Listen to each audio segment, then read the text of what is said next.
તારાથી એક બાળક તો પેદા થતું નથી, બસ ખાઈ પીને હરીભરી થઈ રહી છે.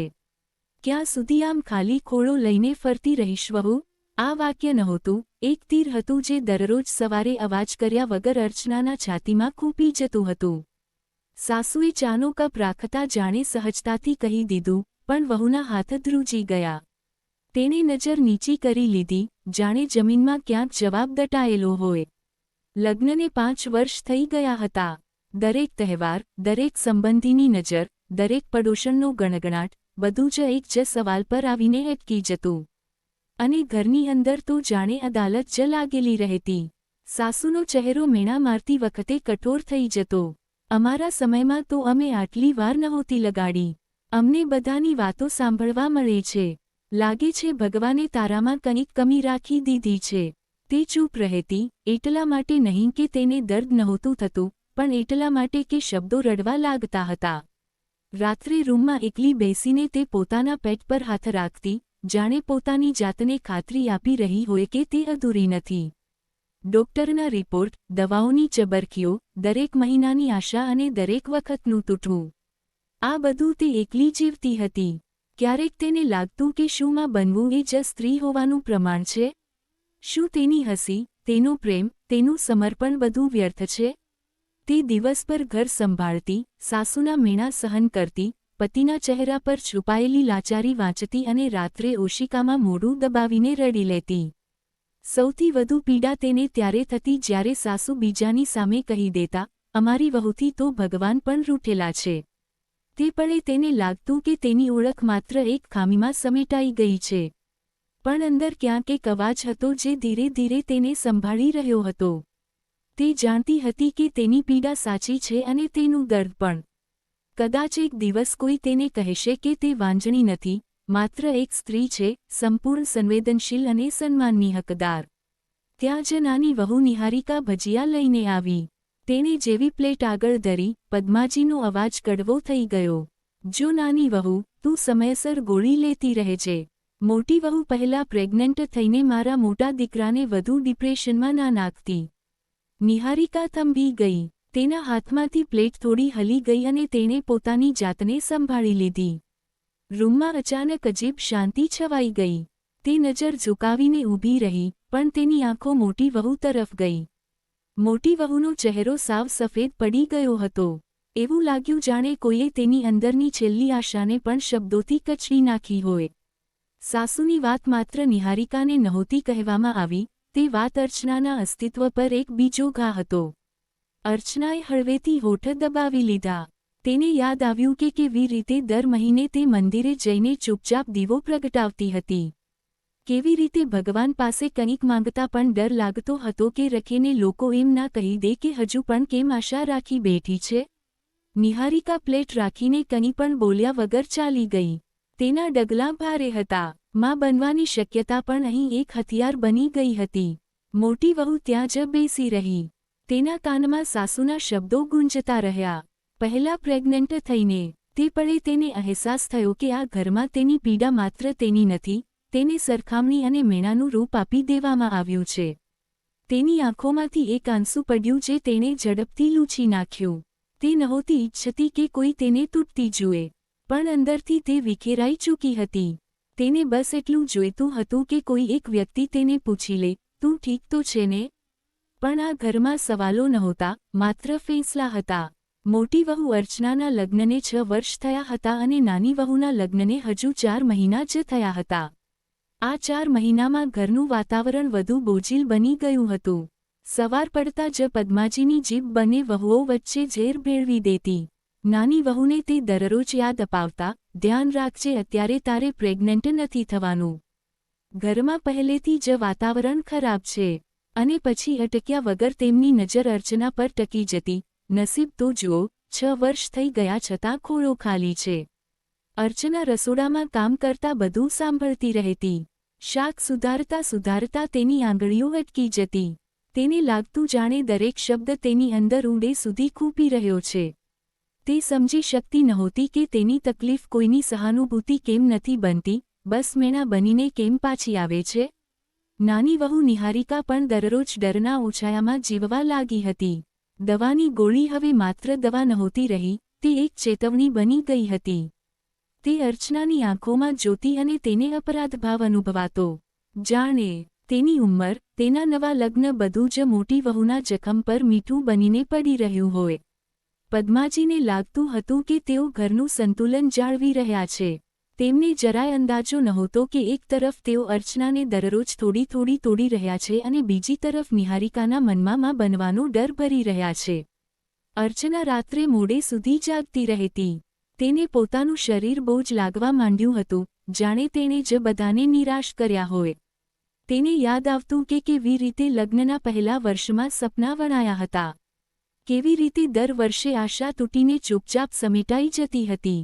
તેને સૌથી વધુ પીડા એ વાતની હતી કે તેની ચૂપકીદીને તેની નબળાઈ માની લેવામાં આવી હતી. કોઈએ નહોતું પૂછતું કે તે શું સહન કરી રહી છે. આ ઘરમાં તેની ઓળખ બસ એટલી જ રહી ગઈ હતી કે તે માં નથી બની શકી. અને દરેક સવારે 4 વાગ્યા મહિનાની નવી વહુની દવાઓ અને 6 વર્ષની જૂની વહુના મેણા વચ્ચે અર્ચના પોતાની પીડાને સમેટીને ફરીથી સ્મિત કરવાનો પ્રયત્ન કરતી હતી. જોતજોતામાં 2 વર્ષ વીતી ગયા. સમય ઘણો બદલાઈ ગયો હતો, પણ ઘરની હવાએ જ રહી. અર્ચના માટે દરેક વર્ષ એક વધુ ચૂપકીદી ઉમેરતું ગયું અને નિહારિકા માટે દરેક મહિનો એક ડર બનીને નીકળતો રહ્યો. એક દિવસ અચાનક નિહારિકાની તબિયત બગડી ગઈ. ચક્કર આવ્યા, ઉલટી થઈ અને શરીરમાં અજીબ નબળાઈ આવી ગઈ. ગભરાઈને તેને હોસ્પિટલ લઈ જવામાં આવી. મોડી સાંજે જ્યારે તે પાછી ફરી, તેનો ચહેરો ઉતરેલો હતો. આંખોમાં ગભરાટ અને હાથ ધ્રુજતા હતા. બધા હોલમાં બેઠા હતા. પદ્માજી સવાલો ભરેલી નજરે તેને જોઈ રહ્યા હતા. નિહારિકાએ ધીરેથી કહ્યું, ડોક્ટરે કહ્યું છે કે હું પ્રેગ્નન્ટ છું. આ સાંભળતા જ રૂમમાં સન્નાટો છવાઈ ગયો. પદ્માજીના ચહેરાનો રંગ બદલાઈ ગયો. તેમણે અટક્યા વગર કહ્યું, હવે આ શું કર્યું? મેં કેટલી વાર સમજાવ્યું હતું ને કે અત્યારે નહીં. વહુ, જ્યારે મેં તને ગોળી લેવાનું કહ્યું હતું તો તું પ્રેગ્નન્ટ કેવી રીતે થઈ ગઈ? અર્ચના ત્યાં જ બેઠી હતી. આ સમાચાર તેના માટે કોઈ વજ્રપાતથી ઓછા નહોતા. દિલ જાણે એક પળ માટે અટકી ગયું. તેણે નિહારિકા તરફ જોયું, પછી પોતાની નજર ઝુકાવી લીધી. તે ખુશ પણ નહોતી થઈ શકતી અને રડી પણ નહોતી શકતી. અંદર કંઈક તૂટીને વિખેરાઈ ગયું હતું. નિહારિકાની આંખોમાં આંસુ ભરાઈ આવ્યા. તે કંઈક કહેવા માંગતી હતી પણ શબ્દો સાથ નહોતા આપી રહ્યા. તેને પહેલીવાર અનુભવાયું કે માં બનવું એ પણ આ ઘરમાં તેની પોતાની ખુશી નથી. પદ્માજીનો અવાજ ફરી ગુંજ્યો, હવે મોટી વહુનું શું થશે? પહેલાં જ તે આ વાતથી તૂટી ગયેલી છે. અર્ચનાએ આ સાંભળ્યું અને તેના હોઠ ધ્રુજી ગયા. તેને લાગ્યું જાણે તેની તકલીફને ફરી કોઈના નિર્ણયનો બોજ બનાવી દેવામાં આવી હોય. તે પળે તે સમજી ગઈ કે ગમે તે થાય, આ ઘરમાં કોઈની ખુશી પણ તેની પીડાથી તોલવામાં આવશે. રૂમમાં બેઠેલા બધા લોકો ચૂપ હતા અને એ ચૂપકીદીએ 2 સ્ત્રીઓની જિંદગી એક નવા વળાંક પર ઊભી કરી હતી. અચાનક એ સન્નાટાને અર્ચનાના અવાજે તોડ્યો. અવાજ ધીમો હતો પણ તેમાં અજીબ મક્કમતા હતી. તે બોલી ઉઠી, માજી, જે સુખ મને નથી મળ્યું તે નાનીને મળી રહ્યું છે. હું એમાં જ ખુશ છું. મારી વહુ આ માતૃત્વના સુખથી વંચિત કેમ રહે? આ કહેતા તેની આંખો ભરાઈ આવી પણ ચહેરા પર કોઈ અફસોસ નહોતો. જાણે તેણે બહુ પહેલાં જ પોતાના દર્દને સ્વીકારી લીધું હોય. તે પળે તેના શબ્દોમાં ઈર્ષ્યા નહીં પણ વર્ષોની સહનશીલતા અને એક સાચી ઉદારતા હતી. નિહારિકા અર્ચના તરફ જોતી રહી ગઈ. તેને પહેલીવાર અહેસાસ થયો કે સામે બેઠેલી આ સ્ત્રી કેટલી તૂટેલી હોવા છતાં કેટલી મહાન છે. તેની આંખોમાંથી આંસુ વહી નીકળ્યા. તે કંઈક કહેવા માંગતી હતી પણ ગળગળી થઈ ગઈ. પદ્માજી ચૂપ થઈ ગયા. કદાચ પહેલીવાર તેમને સમજાયું કે મેણાથી જે સ્ત્રીને તેઓ નબળી સમજતા રહ્યા, તે જ સૌથી વધુ મજબૂત નીકળી. અર્ચનાએ કોઈની સામે ફરિયાદ ન કરી કે કોઈના પર દોષ ન ઢોળ્યો. તેણે બસ દિલથી સત્ય કહ્યું હતું. રૂમનું વાતાવરણ બદલાઈ ગયું હતું. અર્ચનાની પીડા અપશબ્દોથી બહાર આવી ચૂકી હતી અને તેની સાથે એક એવી ગરિમા પણ હતી જેને નજરઅંદાજ કરવી સરળ નહોતી. તે દિવસે પહેલીવાર અર્ચનામાં ન હોવા છતાં માં કરતાં પણ મોટું દિલ લઈને ત્યાં ઊભી હતી. પદ્માજી તે દિવસ પછી પણ નારાજ જ રહ્યા. ચહેરા પર એ જ કડકાઈ અને બોલચાલમાં એ જ રૂખુંપણું, પણ અર્ચના પર તેની કોઈ અસર ન પડી. તેણે પોતાના દિલની વાત કહી દીધી હતી. હવે તેનું બધું જ ધ્યાન નિહારિકા પર હતું. તે નિહારિકાને સમયસર દવા આપતી, તેના ખાવા પીવાનું ધ્યાન રાખતી. રાત્રે જો નિહારિકાને ગભરામણ થતી તો અર્ચના ચૂપચાપ તેની પાસે બેસી જતી. તેને લાગતું હતું જાણે આ દેખભાળમાં તેને પણ કોઈ અકથ્ય શાંતિ મળી રહી હોય. 9 મહિના વીતી ગયા. ડિલિવરીનો દિવસ આવ્યો. હોસ્પિટલની બહાર બધાના ધબકારા તેજ હતા. જ્યારે ડોક્ટર બહાર આવ્યા અને સ્મિત સાથે બોલ્યા, અભિનંદન, જોડિયા બાળકો થયા છે. બંને સ્વસ્થ છે. આ સાંભળતા જ બધા હેરાન રહી ગયા. પદ્માજીની આંખોમાં પહેલીવાર ચમક દેખાઈ.